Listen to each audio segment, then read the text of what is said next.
ተወዳጁ ኮሜዲያን ያሲን ኑረዲን የኢቢኤስ ቴሌቪዥን የቤተሰብ ጨዋታ የአቅራቢነት ውድድር ላይ በከፍተኛ የተመልካች የድምጽ አብላጫ አሸናፊ ሆኗል።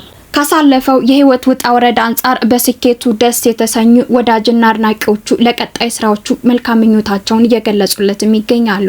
በኢቢኤስ ቴሌቪዥን ለረጅም ጊዜ በስክሪን ላይ የቆየውና በብዙዎቹ ዘንድ የሚወደደው የቤተሰብ ጨዋታ አንዱ ነው።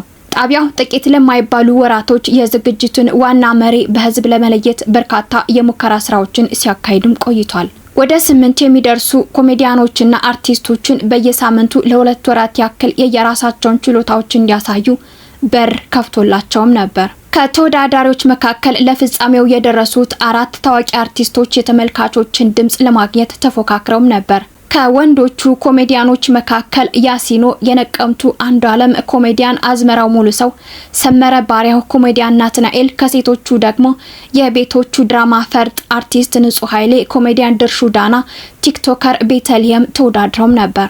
በመጨረሻም በዋና አቅራቢነት እንዲመራ ኮሜዲያን ያሲን በተመልካች በከፍተኛ ድምጽ ተመርጧል። የዝግጅቱ የረጅም ጊዜ አቅራቢ የነበረው አርቲስት ነጻነት ወርቅነህ ከዚህ ዓለም በሞት መለየቱን ተከትሎ ኢቢኤስ አዲስ አቅራቢ ለመተካት በተለያዩ አርቲስቶችና ኮሜዲያኖች መካከል አቅም የመለካት ውድድር ሲያካሂድም ነበር። በፕሮግራሙ እኩል የሚጠራው ነጻነት ወርቅነህም ነበር። መታሰቢያነቱ ለነጻነት ወርቅነህ እንዲሆንና ኢቢኤስ ጨዋታ በነጻነት ወርቅነህ እንዲሆን የተመኙ ብዙዎችም ነበሩ። በአንዳንድ አለመግባባቶች የቤተሰብ ጨዋታ በመሃልም በእሸቱ መለሰ ይዞት እንደነበር ይታወቃል። እናም ተወዳዳሪዎቹ በስቱዲዮ ውስጥ ባሳዩት የዝግጅት አቀራረብ ብቃትና ከተመልካች በተሰበሰበ የኤስኤምኤስ ድምጽ መሰረት ኮሜዲያን ያሲኖ ከመጨረሻዎቹ 4 እጩዎች መካከል በከፍተኛ የድምጽ ልዩነት ማሸነፉ ተረጋግጧል። አሸናፊነቱንም ተከትሎ በየሳምንቱ ፕሮግራሙን በዋና አዘጋጅነት የመምራት ኃላፊነቱን ተረክቧል። ውጤቱ ይፋ ከተደረገ በኋላ አስተያየቱን የሰጠው ኮሜዲያን ያሲኖ ያለፈበትን አስቸጋሪ የህይወት ጉዞ በማስታወስ ለተመልካች መልእክቱን አስተላልፏል። ለ7 ዓመታት ያህል በመስተንግዶ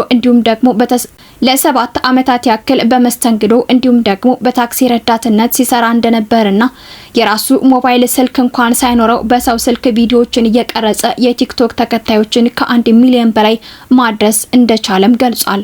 ኢቢኤስ ቴሌቪዥንም የቤተሰብ ጨዋታ ዝግጅት የሚቀርብበትን ስቱዲዮ ሙሉ በሙሉ ውብ በሆነ የውስጥ ዲዛይን በማደስ ለአዲሱ ምዕራፍ ዝግጅት ማድረጉ ታውቋል።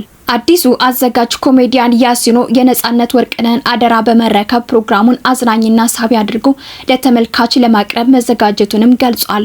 በአንድ ወቅት ፌመስ ሆኜ ብድር የሌለብኝ ሱቅ የለም ያለው ያሲኖ የዛሬው የስኬት ማማ ላይ ለመድረስ እሾህ የበዛበት በርካታ መንገድንም አልፏል። አባቱ አቶ ኑረዲን በጣም ጠንካራና ተጫዋች ሰው ናቸው። ዱቄት እየተሸከሙ አሳድገውታል። እናቱ ልጆቹን የሚያሳድጉ የቤት እመቤት ናቸው። በአንድ ወቅት 6 ሜትር የተቆፈረ ጉድጓድ ውስጥ አንዳልጣቸው ወድቀውም ነበር። ተማሪ በነበረበት ጊዜ ለትምህርት ብዙም ትኩረት አልነበረውም። ይልቁንም በ6ቱም ክፍለ ጊዜ ግጥም እየጻፈ ነበር ጊዜውን የሚያሳልፈው።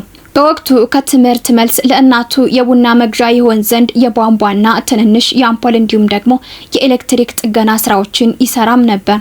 የዛሬ 8 ዓመት አካባቢ የማለዳ ኮከቦች የትወና ውድድር ላይ የሰካራም ካራክተርን በመጫወት በውድድሩ 5ኛ ደረጃ ወጥቷል። በውድድሩም ብቃቱን አሳይቶ እየተወዳደረ ያለ በዳኞች አስተያየት ወድቆም ነበር። ተመልካቾች የያሲኖ ውጤት በቫሪታይልን መውደቅ አይገባውም በማለት በኤስኤምኤስ የማለዳ ኮከቦችን የዩቲዩብና የፌስቡክ ገጽ አጨናንቀውትም ነበር። ዳኞችም ለያሲኖ ሌላ እድል ሰጡት። ያሲኖም 2ኛ እድሉን ተጠቅሞ ከበርካታ 100 ሺህ ተወዳዳሪዎች ውስጥ በ5ኛ ደረጃ ውድድሩን ማጠናቀቅ ችሏል። በተለይ አሁን ላይ ለሚሰራቸው የማህበራዊ ጉዳዮች አክትና ችሎታ ትልቅ አስተዋጽኦ እንዳደረገለትም ገልጿል። ተወልዶ ያደገበት ደብረ ዘይት ላይ 7 ዓመታትን በአስተናጋጅነት፣ በታክሲ ረዳት፣ በቢሾፍቱ የባህል ተወዛዋዥነት ደግሞ ለ6 ዓመታት ያክል ሰርቷል።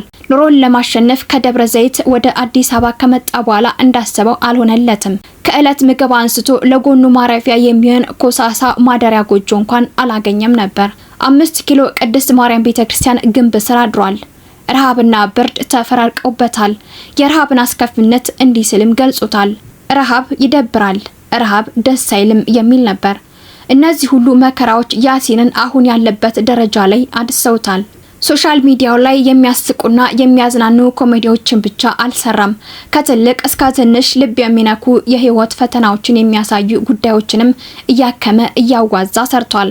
እጅግ ልብ የሚሰብረው በሶሻል ሚዲያውም ሆነ በአርቱ ገንዘብ አለመስራቱን ከ6 ወራት በፊት በሰይፉ ሾው ላይ የተናገረበት አንድ ቅጽበትም ነበር። እናም ብዙዎቹ ሰዎች በሶሻል ሚዲያ ገንዘብ እንደሚያገኝ እየመሰላቸው ሀብታም የሚመስላቸው ሰዎች አሉ ማለቱ አይዘነጋም። 1 ሚሊዮን የቲክቶክ ተከታይ ቢኖረውም እንኳን እናቱ ችግር ላይ መሆኗን ልብ በሚሰብር መልኩ ነበር የተናገረው።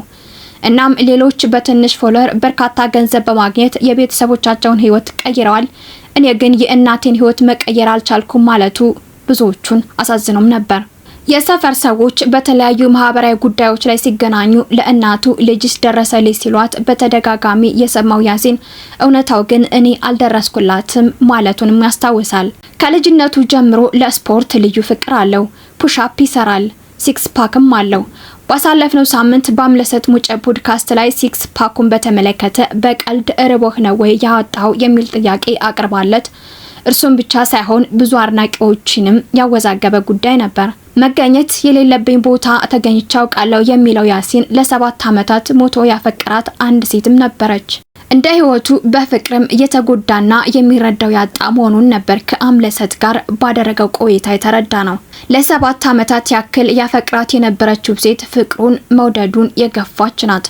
ድግስ ሲኖራቸው ቤታቸው ድረስ በክብር ሳይጠራ እንግዳ ያስተናግድ ነበር። ስራዎችንም ያግዝ ነበር። እርሷን ለማግኘትና የሱ ለማድረግ ብዙ ሙከራዎችን ቢያደርግም እንኳን እርሷ ግን አይኗና ልቧ ሌላ ሰው ጋር ነበር። በመጨረሻም የሚያፈቅራትን ትታ ሌላ ወንድ አገባች።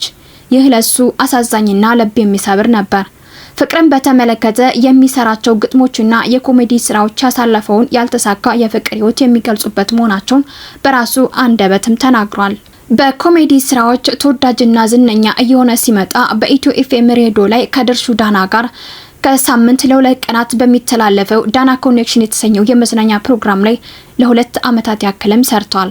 ያሲኖ ከኮሜዲ ተሰጥኦ በተጨማሪ የትወና ችሎታ ስለነበረው የትወና ስራዎች ላይ ይሳተፋል። በተለያዩ ጊዜያትም ስታንድ አፕ ኮሜዲ ስራዎችን በብሔራዊ ቲያትርና በሌሎች መድረኮች ላይ አዘጋጅቶ አቀርቧል። ኮሜዲያን ያሲኖ በበርካታ ተመልካቾች ዘንድ ተወዳጅ የሆነው እየሞከርኩ ነው በሚለውና በወቅቱ አነጋጋሪ በነበረው የቲክቶክ ቪዲዮም ነበር። በቀጣይም ደግሞ ሰኔ 30 ላይ ሚሊዮኖችን ወደ ኋላ መለስ ያደረገና ትዝታን የቀሰቀሰ አንድ አስገራሚ ቪዲዮ ሰርቶም ነበር። አንቲ ዩቲዩብ በተሰኘው የራሱ የዩቲዩብ ቻናል ላይ 5 የ1 ሰዓት ስታንድ አፕ ኮሜዲዎችም አሉት። ኮሜዲያን ያሲኖ ከማለዳ ኮከቦች የትወና ውድድር ጊዜ ጀምሮ ለኪነ ጥበብ ትልቅ ፍቅርና አቅም ያለው ልጅ ሲሆን በዓለም አቀፍ ደረጃ ታዋቂ ለመሆን እየሞከረም ይገኛል። በቀልድ በፈገግታና በልዩ የመድረክ ብቃቱ የሚታወቀው ያሲኖ በአዲሱ የቤተሰብ ጨዋታ ፕሮግራሙ ላይ በተለየ ጉልበትና በተለየ የማዝናናት ችሎታ እንደሚሰራ ብዙዎቹ ተስፋ ጥለውበታል።